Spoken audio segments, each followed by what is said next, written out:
Serilingampally GHMC deputy commissioner ముకుందరెడ్డిపై Gachibowli police స్టేషన్లో ఫిర్యాదు చేశారు సబ్ కాంట్రాక్ట్ ఉద్యోగులు. కులగణనలో 350 మంది ఉద్యోగం ఈ డేటా సొల్యూషన్ తరపున పనిచేశామన్నారు. తమకు జీతాలు ఇవ్వకుండా ముకుందరెడ్డి నిధులు దారి మళ్లించారని ఆరోపించారు ఉద్యోగులు. 4 నెలలు పని చేయించుకుని అర్హులైతే తమకు డబ్బులు ఇవ్వకుండా వేరే వ్యక్తులకు 28 లక్షల రూపాయలు మంజూరు చేశారని ఆవేదన వ్యక్తం చేశారు సబ్ కాంట్రాక్ట్ ఉద్యోగులు. ఇంకోటి ఏంటంటే ఫండ్స్ వచ్చినాక మీకు ఇవ్వకుండా అది కాంట్రాక్ట్ అని సార్ నాకు ఎవరు జెన్యూనో ఏదో తెలియదా వాడు ఎవడో తెలియదు వాడి పేరు మీద వాడు జెన్యూన్ ఉన్నాడు నువ్వు చెప్పానంటే నేను ఎట్లా నమ్ముతాను ఎందుకంటే వాడు ఎప్పుడు డబ్బులు మోసం చేస్తే మీరు ఇస్తారని నాకు హామీ ఇస్తారా గతంలో వర్క్ చేసినప్పుడు ఓనా ఏజెన్సీ పైసలు ఇవ్వకుంటే ఇదే ప్రాబ్లం ఫేస్ చేసినందుకే వేరే ఏజెన్సీ అప్లోడ్ నువ్వు టెండర్ తప్ప అంటే డైరెక్ట్ నీకే ఇస్తున్నాను.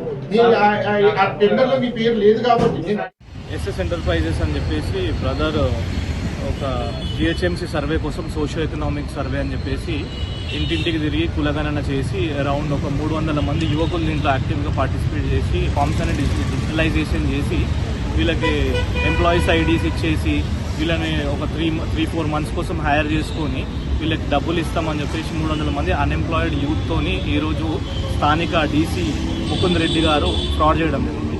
సో దీంట్లో క్లియర్గా మనకి ఏమర్థమవుతుందని అంటే డీసీ గారు అతని చేతులకు మట్టంటకుండా ఫ్రాడ్ చేసిండు.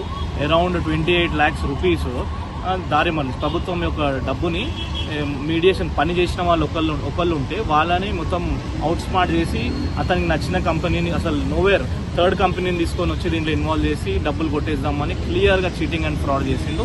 దాని గురించి మేము స్థానిక కమిషనర్ గారిని, ఏసీపీ గారిని, స్థానిక సిఏ గారిని కలిసి రిప్రజెంటేషన్ చేయడం జరిగింది. సోషియో ఎకనామిక్ సర్వే జరిగింది.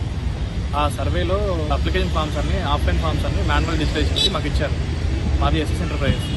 మేము కోనా ఈ డేటా సొల్యూషన్స్ నుంచి సబ్ వెండర్ తీసుకొని వర్క్ మొత్తం కంప్లీట్ చేశాము.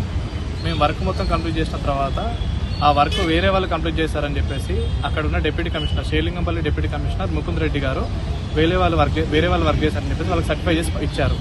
బిల్స్ వాళ్ళకే వచ్చినట్టు మొత్తం చేశారు. సారే దగ్గర ఉండి మాకు అన్యాయం చేశారు. 350 మంది పిల్లలు అందరు స్టూడెంట్స్ వర్క్ చేశారు. అందరూ